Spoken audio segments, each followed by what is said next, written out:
여도 뭐 문재인 정부 들어서 그전에도 그랬습니다만 뭐 규제 샌드박스 해가지고 크게 인심 쓰듯이 규제 샌드박스를 했더니 무슨 어느 업체가 잘 됐고 어느 업종이 활성화되고 무엇이 저 성공한 발전한 또는 성장한 기업이 생기고 어떻고 이야기를 합니다.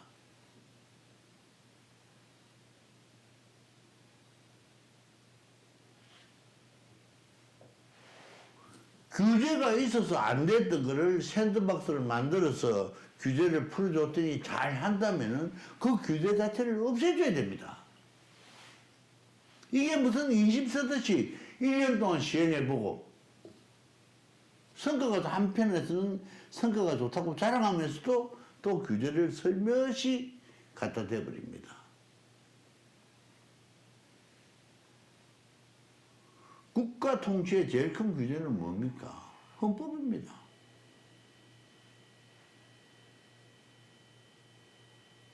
규제라는 말로 표현하기는 조금 어색합니다만은 좀 적나라하게 표현하면 제일 큰 규제는 헌법입니다. 그 다음에 법률입니다. 그 다음에 시행령입니다. 그 다음에 시행세칙입니다. 요새 지방자치단체에 제가 됐으니 각 단체의 조례, 거기에 따른 규칙, 그게 규제입니다. 규제가 하늘에서 늦었습니까? 땅에서 솟았습니까?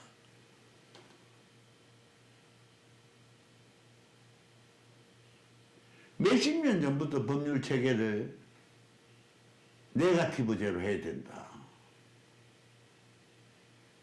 근데 그 수많은 이익 집단들이 내 이익 빼앗기기 싫어서 그게 반대하고 로비하고 돈 주고 밥 사고 술 사고 막았습니다. 그럼 내가 피해가 입으면 또 그걸 빼주려고 야단입니다.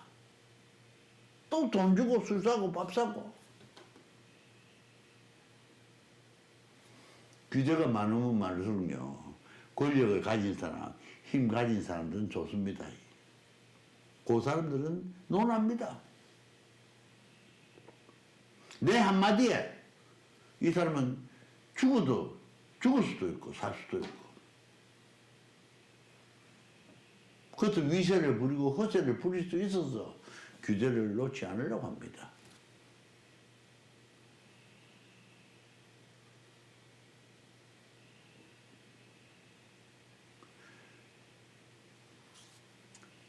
며칠 전에 더불어민주당의 이재명 후보라는 사람이 법률에 네거티브 제를 해야 된다고 이야기를 하는 거 들었습니다. 그 사람, 내가 볼 때는 네거티브가 뭐 때문에 네거티브 제를 해야 되는지, 파지티브는 뭔지 잘 모를 겁니다. 왜 잘 모르냐? 법 철학을 공부하지 않았고 법의 역사를 공부하지 않았기 때문에. 그 사람은 법조항만 가지고 시험을 쳐서 변호사 시험에 합격하고, 그 법 철학이 어디 있습니까? 법 역사가 어디 있습니까? 이 법률이 왜 만들어졌으며 어떤 의도로 어떤 과정을 거쳐서 만들어졌느냐에 대한 이해가 전혀 없는 사람이 무슨 네거티브 이야기를 하는지 모르겠습니다. 내 수차 말씀드립니다. 우리나라 법체계는 기본법 또는 모법은 거의 독일식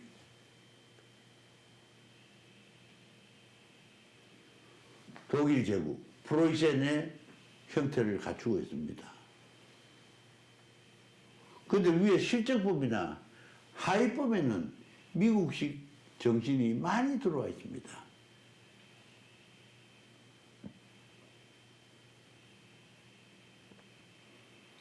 그러니 상하 간에, 상호 간에 서로 순환이나 교류가 잘 어렵게 되어 있습니다. 현실에 맞지 않는 게 너무 많습니다.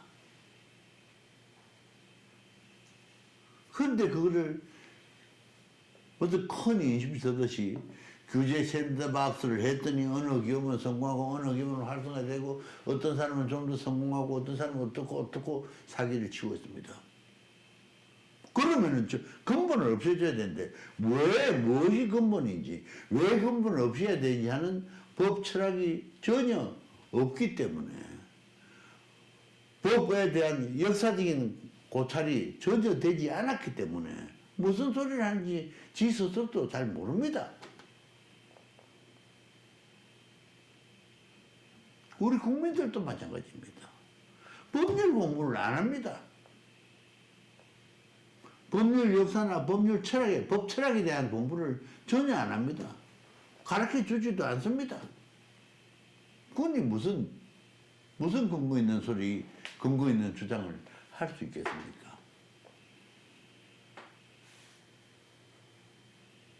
제가 이런 말씀 드리는 이유는 정부 고위직에 있는 사람들, 법률 행정을, 법률을 다루거나 법률 행정을 하는 사람들, 그 사람들도 대륙식과 영미식의 차이, 안바란스를 이해 못하고 있습니다.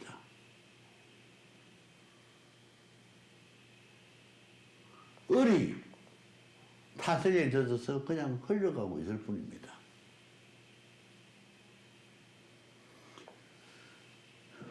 규제 샌드박스로 해서 좋은 성과가 있다고 자랑할 게 아니라 근본을 정리를 해야 됩니다. 그 근본은 법률입니다. 법률 정비를 하지 않으면 안 되게 되어 있습니다. 아니 골격이 삐딱삐딱하고 연결되지 않은데 아무리 거기에 덕지덕지 갖다가 콘크리트를 갖다 붙여본들 그거 무슨 의미가 있겠습니까? 법률이 우리 사회의 골격이고 그 골격이 튼튼해야 주변에 많은 거로 데코레이션도 하고 모디피케이션도 해서 아름답게 꾸밀 수 있는 겁니다. 규제 샌드박스를 자랑할 게 아니라 우리가 아직까지 모르고 있는 부분이 얼마나 많은지 스스로 성찰해 보시기 바랍니다. 감사합니다.